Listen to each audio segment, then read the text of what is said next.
Police clearance certificate কিংবা police verification certificate কিভাবে আপনি অনলাইনে আবেদন করবেন। আপনি এখন কিন্তু বাড়িতে বসে পুলিশ ক্লিয়ারেন্স সার্টিফিকেট অথবা পুলিশ ভেরিফিকেশন সার্টিফিকেট অনলাইন থেকে আবেদন করতে পারবেন এবং অনলাইনে ডাউনলোড করতে পারবেন। খরচ হবে আপনাদের কিন্তু 300 টাকা, যা অনলাইনে পেমেন্ট করতে হবে। তো চলুন আমরা দেখে নিচ্ছি কিভাবে আপনি অনলাইনে আবেদন করবেন, step by step apply process, এবং কীভাবে আপনারা পুলিশ ক্লিয়ারেন্স সার্টিফিকেট ডাউনলোড করবেন। আর আপনি যদি এখনও পর্যন্ত ভিডিওতে লাইক না করে থাকেন, অবশ্যই লাইক করে দেবেন। পাশাপাশি চ্যানেল সাবস্ক্রাইব করে পাশের বেল আইকন ক্লিক করে সরকার রাখবেন পরবর্তী ভিডিওগুলো সবার আগে পাওয়ার জন্য।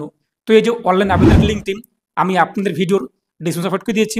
ভিডিওর টাইটেলে আপনি ক্লিক করুন, ডিসক্রিপশনটি খুলে যাবে। সেখানে ক্লিক করতে আপনাদের সরাসরি অফিসিয়াল পোর্টালে আসতে পারবেন। তো এখন আমরা দেখে নিচ্ছি online apply process. Video description বক্সে থাকা লিঙ্কে ক্লিক করতেই আপনি সরাসরি ওয়েস্ট বেঙ্গল পুলিশের অফিসিয়াল পোর্টালে আসতে পারবেন। এরপর দেখতেই পাচ্ছেন এখানে বিভিন্ন অপশান রয়েছে, তার মধ্যে একটি অপশান রয়েছে কিন্তু সিটিজেন সার্ভিস।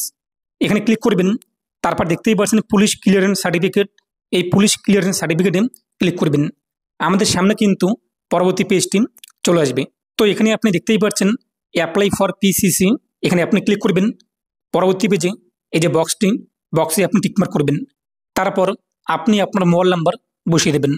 এরপর হচ্ছে সেন্ড ওটিপিতে আপনি ক্লিক করবেন। আপনাদের মোবাইল নাম্বারে ওটিপি আসবে, ওটিপি আপনি উল্লেখ করে দেবেন। তারপর হচ্ছে ভেরিফাই ওটিপিতে আপনি ক্লিক করবেন। তো ওটিপি ভেরিফাই হয়ে যেতে আমাদের সামনে কিন্তু ড্যাশবোর্ড চলে আসবে। তো এখানে আপনি দেখতেই পাচ্ছেন নিউ অ্যাপ্লিকেশন ক্লিয়ার, এখানে ক্লিক করতে পারেন, অথবা উপরে দেখতেই পাচ্ছেন নিউ অ্যাপ্লিকেশন, এখানে ক্লিক করতে পারেন।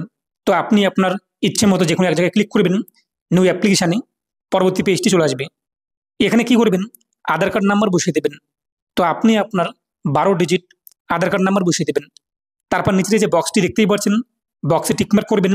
সেন্ড ওটিপিতে আপনি ক্লিক করবেন।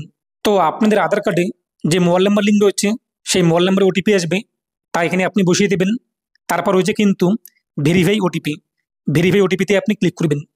এরপর আপনার সামনে আধার কার্ডের সমস্ত ডাটা চলে আসবে। আধার কার্ড অনুযায়ী আপনাদের ফটো আধার কার্ডে কী রয়েছে, এরপর আপনাদের অ্যাড্রেস, নাম ইত্যাদি সমস্ত কিছু। তো এখানে আপনি দেখতেই পাচ্ছেন সমস্ত কিছু কিন্তু আমাদের এখানে শো হয়েছে, এবং যে সমস্ত ঘর ফাঁকা রয়েছে তা আমাদের ফিল আপ করতে হবে। ফাঁকা বলতে এখানে আপনি দেখতেই পাচ্ছেন স্পাউস নেম, অর্থাৎ যদি আপনি একজন স্বামী হয়ে থাকেন, যদি আপনি বিয়ে হয়ে থাকে স্ত্রীর নাম এখানে বসিয়ে দেবেন। যদি আপনি স্ত্রী হয়ে থাকেন তো এখানে আপনি আপনার স্বামীর নাম বসাতে পারেন। যদি আপনি সিঙ্গেল পার্সন হয়ে থাকেন তো ফাঁকা রাখবেন, কোনো রকম সমস্যা নেই। নিচে পাসপোর্ট নাম্বার তাহলে পাসপোর্ট নাম্বার বসিয়ে দেবেন, নাহলে ফাঁকা রাখবেন। তারপর বাদ দিকে ইমেল আইডির ঘরটি আমাদের ফাঁকা রয়েছে, এখানে আমরা আমাদের ইমেল আইডি বসিয়ে দেবো। তারপর নিচে আমরা চলে আসবো। তারপর নিচে রয়েছে পার্মানেন্ট অ্যাড্রেস, অর্থাৎ স্থায়ী ঠিকানা, আমাদের আধার কার্ড অনুযায়ী চলে আসবে। এখানে বলা হয়েছে উপরে যে ঠিকানাটি, এই ঠিকানায় আপনি কদিন ধরে বসবাস করছেন। এখান থেকে আপনি মাস সিলেক্ট করবেন। তারপর এই অ্যাড্রেসে আমরা কদিন ধরে রয়েছি, এখান থেকে ইয়ার সিলেক্ট করবো। তবে আপনি দেখতেই পাচ্ছেন যে 2020 সালের বেশি কিন্তু নেই, অর্থাৎ আমরা তার আগে থেকেও এই অ্যাড্রেসে রয়েছি। তাই আমরা এখান থেকে 2020 যে রয়েছে এটাই সিলেক্ট করব।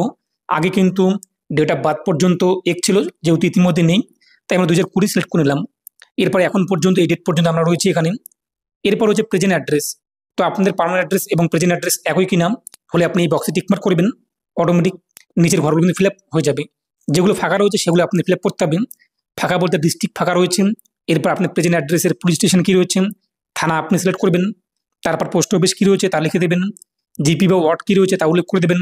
হাউস নাম অথবা বিল্ডিং নেম অথবা ফ্ল্যাট নাম কী রয়েছে যদি জানা থাকে উল্লেখ করবেন, নাহলে ফাঁকা রাখবেন, স্টার মার্ক নেই। নিয়ারেস্ট ল্যান্ডমার্ক, আপনাদের নিকটবর্তী কোনো জায়গা কিংবা কোনো মন্দির, মসজিদ ইত্যাদি যদি থাকে তো নাম উল্লেখ করতে পারেন নিয়ারেস্ট ল্যান্ডমার্ক বক্সে, নাহলে ফাঁকা রাখবেন।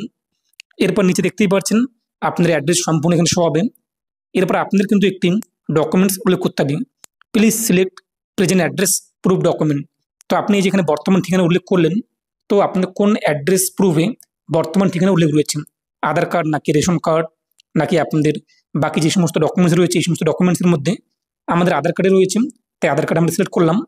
এরপর আপলোড ডকুমেন্টসে ক্লিক করে আপনি আপনার ডকুমেন্টসটিকে পিডিএফ ফাইলে 200 কেবির মধ্যে আপলোড করে দেবেন। তারপর রয়েছে কিন্তু please select the purpose for PCC. তো আপনি পুলিশ ক্লিয়ারেন্স সার্টিফিকেট কোন কাজের জন্য দরকার, বিষয় বা ইমিগ্রেশন নাকি এমপ্লয়মেন্ট জবের ক্ষেত্রে নাকি এডুকেশন নাকি রেন্টাল বাড়ি ভাড়া নিয়েছেন নাকি আদার্স কোনো পারপাসে, আদার্স হলে আদার্স সিলেক্ট করে নিচে আপনি লিখে দেবেন কোন পারপাসে। যদি শিক্ষাক্ষেত্রে দরকার হয় এডুকেশন সিলেক্ট করবেন। তো এরপর আপনি দেখতেই পাচ্ছেন প্লিজ সিলেক্ট রেকর্ড, এই যে ক্রাইম রেকর্ড, এখানে আমরা টিকমার্ক করবো। কেননা পুলিশ ক্লিয়ারেন্স সার্টিফিকেটের মূল উদ্দেশ্যই কিন্তু দেখা হয় আমাদের নামে কোন রকম মামলা রয়েছে কিনা, গুরুতর মামলা রয়েছে, আমাদের দেশের বাইরে যাওয়া নিষিদ্ধ রয়েছে, ইত্যাদি কাজগুলো আমাদের জন্য বাধা নিষেধ রয়েছে, এর জন্যই কিন্তু পুলিশ ক্লিয়ারেন্স সার্টিফিকেটের দরকার পড়ে। তাই এই বক্সে আমরা টিকমার্ক করলাম। তারপর বলা হয়েছে অবশ্যই আপনার ডকুমেন্ট যে আপলোড করবেন ক্লিয়ার যাতে বোঝা যায়, ডকুমেন্ট যাতে কোনো ঘোলা বা ব্লার না থাকে, নাহলে আবেদন কিন্তু রিজেক্ট হয়ে যাবে। তারপর আমাদের আরেকটি ডকুমেন্টস আপলোড করতে হবে।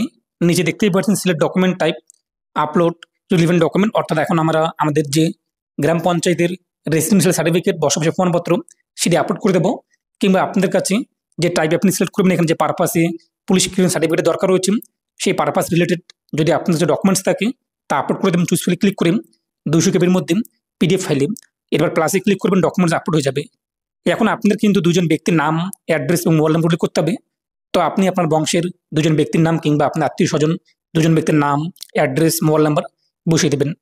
তারপর নিচে বলা হয়েছে যদি আপনাদের কাছে আগে পুলিশ ক্লিয়ারেন্স সার্টিফিকেট অ্যাপ্লাই করেছেন তার নাম্বার রয়েছে, তো এখানে আপনি সেই 25 ডিজিট নাম্বার বসিয়ে দেবেন।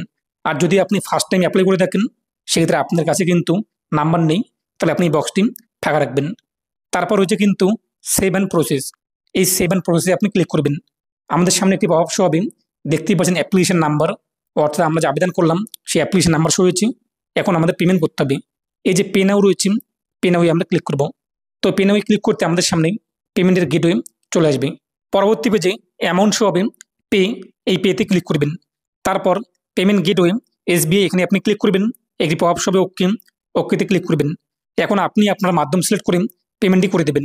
যখন আপনার পেমেন্ট হয়ে যাবে ড্যাশবোর্ডে আপনি চলে আসবেন, এখানে পেমেন্টের রিসিপ্ট কপি পেয়ে যাবেন, পাশাপাশি আপনার সার্টিফিকেট যখন অ্যাপ্রুভ হয়ে যাবে এখানে সার্টিফিকেট ইস্যুটি এখানে চলে আসবে, এখান থেকে আপনি আপনার সার্টিফিকেট ডাউনলোড করতে পারবেন। যদি আপনাদের অনেক দিন হয়ে যায় এবং সার্টিফিকেট না আসেন তো নিকটবর্তী এসপি অফিসে আপনি যোগাযোগ করবেন এবং সেখান থেকে আপনি খুব সহজেই সার্টিফিকেটটিকে অ্যাপ্রুভ করাতে পারবেন। অনেক সময় কিন্তু আপনার লোকাল যে অ্যাড্রেস উল্লেখ করেছেন সেই লোকাল থানা থেকে কিংবা এসপি অফিস থেকে কিন্তু আপনারা যোগাযোগ করা হবে এবং আপনাদের যেতে বলবে, আপনি ডকুমেন্ট সহকারে নিয়ে যাবেন, আপনার আবেদন ভেরিফাই হয়ে যাবে, এরপর সার্টিফিকেট ইস্যু হয়ে যাবে এবং সার্টিফিকেট আপনি অনলাইন থেকে ডাউনলোড করতে পারবেন। এ নিয়ে আপনার মতামত কমেন্টে পেশ করবেন, আর ভিডিওটা অবশ্যই বেশি বেশি প্রত্যেককে জানিয়ে দেবেন।